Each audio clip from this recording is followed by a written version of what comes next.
niya. Maraming nagkukumpara sa kanya kay Derek Fisher. The way he shoots and is very intelligent player. Tingnan mo yung balikat, ang lapad. Ano? Tapos magaling rin yung guardia. Itong team na to. So magandang game ito para sa ating sila sa Jones Cup. Hindi nga natin nakikita na live yun. Pero grabe na. Tapikin palayo yung bola. Davis over at the other end. Has Aussie in front. Sinausaw pa. Ito sa nakaagaw dito. Braswell. Shake and bake. Finishes with a left. 6'9" and then he dives for the loose ball side. Pero Jason Castro. Rusco. Trying to drive down the lane. Pitches it up. At dun sa ilalim, it is Turner who delivers over at the Paint. Ganyan-ganyan niya yung ginawa nila kapon. 70 points in the paint sila kapon. Aussie gets his own. Nabante ng isa ang Gilas. Rusco zigzagging a pass out. Davis papunta kay Edwards. Puts it up off the glass. Again. Kaliwa. Yung binabantayan ni Jason, napakalaki. It is Turner. Gusto mararuhin si Aussie. Turner using his athleticism. PB, kukunin mo rin ang sarili mo. Aba, siyempre. Hindi. Siyempre hindi. Aussie underneath. Carving out. Sulat nga siya na nakapagserbisyo ulit siya sa bayan at hindi naman niya ipinapahiya ang tiwalang ibinigay sa kanya. Castro mula sa kanto. Gives it over to the left. Dondon sends it home. Baskets. So it could be a big night dito para kay Dondon. Si Dondon at si Asi, parang yung kumpiyansa nila sky high. Dahil alam nga ng team to, no? Kahapon, 20 natambak nila in the dying minutes of the game kontra Chinese Taipei. Pero todo pa rin ang depensa, todo pa rin ang execute ng mga players. Gives them a boost not just talent-wise but in motivating and inspiring them. And ngayon, nakikita natin na naglalaro siya pero masama ang pakiramdam nito. Kagabi pa daw Right now, more aggressive, smaller but really more aggressive. Dito pa natin. Nice Asa na hustle. Romeo in a foot race. Oh! Romeo! Chance na magbabalangka ka. Tabla sa 19 ang ating bakbakan rito. Turner once again. Braswell against Gabe this time. Braswell fading away. Napakitaas ng shooting ng New Zealand. Ason Tiveros is back on the court to open the second. New Zealand, pinalitan na muna ni Coach Braswell yung sarili niya rito. They go inside and Tiveros right in front of him. Ekanasio over the pick. Braswell goes to the crossover. Naipit, nawala ng dribble. Namuwersa pa rin. New Zealand on the attack, up by 6. Pepwesto doon sa kaliwang kanto. Castro to Blotch for a long bomb. Andre delivered. De Ocampo to Castro. Nakita si Dondon. Ontiveros hesitates. Blotch will reset. Nakita si De Ocampo. Beautiful pass. Monroe kontra De Ocampo. He goes to the spinner. Turner rather. Turner again. Wow. Wala na pong tatlo't kalahati natitira sa ating first half. Mabuna ba si Coach Kevin Braswell? Pag-time out. This over to Coach. Kevin Braswell with Rusco on the run. Braswell! Sinausaw pa bago Please think twice about their shots. Lastly, gamitin daw ang kanilang bilis, liksi at talino laban sa tangkat ng New Zealand. Braswell goes to the crossover, lost control but recovered. Pull-up jumper, 17-footer. Right now, individual talent is beating itong ating Gilas Pilipinas. Intal already with 5 points. Feeds Taulava. Castro to Blotch from the 17 feet out. Andre delivers. Olava at saka si Blatch, they won't go out on those screens. Ekenasio in trouble. Goes to Intal. Castro was trying to feed Asi. Ball bounces right back to him. Shot clock should have been reset.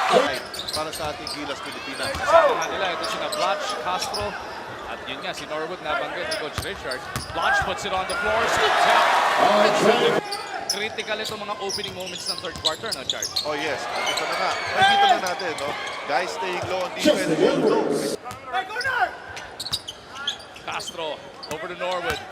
Will pull up, drops it off to Blotch. Gets the basket. Good step sila as you see this fast break play opportunity. Pingris came up with a block on one end. Hustled all the way back para tulungan. Davis with the leather. Nahanap ito si Edwards. Di pa nakakapasok ng tres yung mga Kiwi. Doon na naman sila sa but the ball is caught by Davis. It's going to be a 3-on-1 the other way. Edwards goes up and is fouled. Bonus na makakuha ng mga panalo, bonus na makamedalya sa kahit anong tournament. Ang gusto natin makita as fitness skills of makuha na at mag-peak pagdating ng FIBA Asia Championship. That's correct, especially against the zone. No? Dahil makikita natin ang lahat. Maramihan ang task. Shot clock is at 8. Rusko with a leather. It's lost it. Ball is picked up by Coach. Pinukul dito sa front court. Watch out. Justin Edwards. Ni Coach Braswell.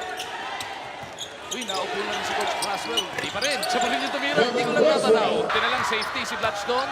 Andre goes behind his back. Don to Calvin. The elastic connection. Don from deep. Ayaw pa rin. Nauna na si Edwards. Justin Less than a minute and a half to go in the third quarter of action. Romeo goes to the crossover, down the middle. Patuloy! Yung 10! Makikita natin dito, eto na muna yung isa, no? Crossover. And a kilikili shot. Points to Gilas, Pilipinas. Don will inbound. KD Ocampo. One fake. Jump hook. The covers the gun. Ontiveros. Pupunta sa Naketos. Rusko with a steal. Braswell with enough time. Kevin Braswell. Kevin Braswell has seen every single second of action this evening inside the Big Dome. And he gets away to open up the scoring. Thought about that three. Ayaw pakawalan. De Ocampo na lang. Ako, gilid lang. Braswell on the attack. Inaararo niya si Don Ontiveros. You know, they're trying to force. Flashing, now offers the pick. Romeo couldn't release. De Ocampo fake the pass, drives closer, puts it up, off the glass, gets the basket. Third quarter pero kailangan niya mas maging aggressive pa sila dito. Si Braswell daw pinapatay sila. Hindi sa kanyang bilis pero yung change of speed at yung talino. Sa laro sa Portilan, kailangan na nila maging mas matalino sa defense and on offense. Just execute their play. Mananalo dito, Chard, malamang champion na ng MVP Cup dahil natalo kanina. Ang Chinese Taipei as Calvin Abueva. Romeo to Castro. Abueva comes out to meet the pass. Down the middle, it is Calvin. One more time! What a surprise! Here we go, Gilas. Abueva gets it to Romeo. Puts up a long one. Gilas! Jason makes his move. Goes to the corner. Del Campo will attack. Shovels it to Romeo to Castro. They get it to Abueva. Jumps it out. Romeo na naman.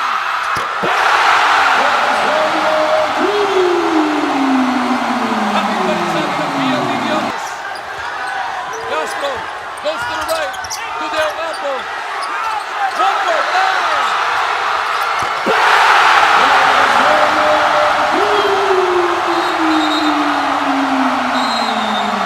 Another three-pointer. Once again, Terence Romeo. We saw him do wonders in the Jones Cup, but right now he's putting up a show live at the Big Dome.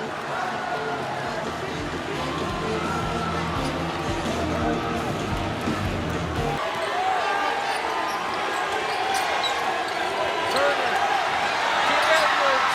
Oh, Justin Edwards. Stealing. First 2 minutes. Castro inside Abueva. That basket down, good, let it go. Davis is there, Romeo pushing it. He's with Castro. Lamang na tatlo ang Gilas Pilipinas.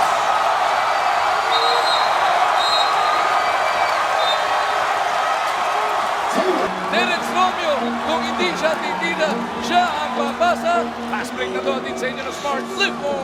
And this fast break was made possible because of the hustle on the defensive end. We did not give up. We did not slow down. We sprinted back on defense. Para kay Terence, maganda daw na New Zealand to force overtime.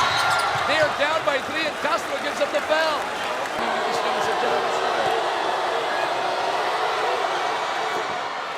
And he gets that Braswell. Ay, Looper, mukhang dapat imimintis na yun, eh, no? Ano ng mga Kiwi? O pipilitin nila yung 5-second violation. Romeo is fouled by Braswell.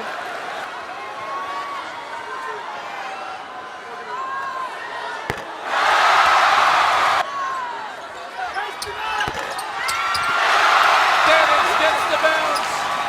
Overtime na lang ang habol dito. Kung makakapasok ng 3-pointer. They go to box, Sam. Kabos! And Gilas Pilipinas will go up to 2-0.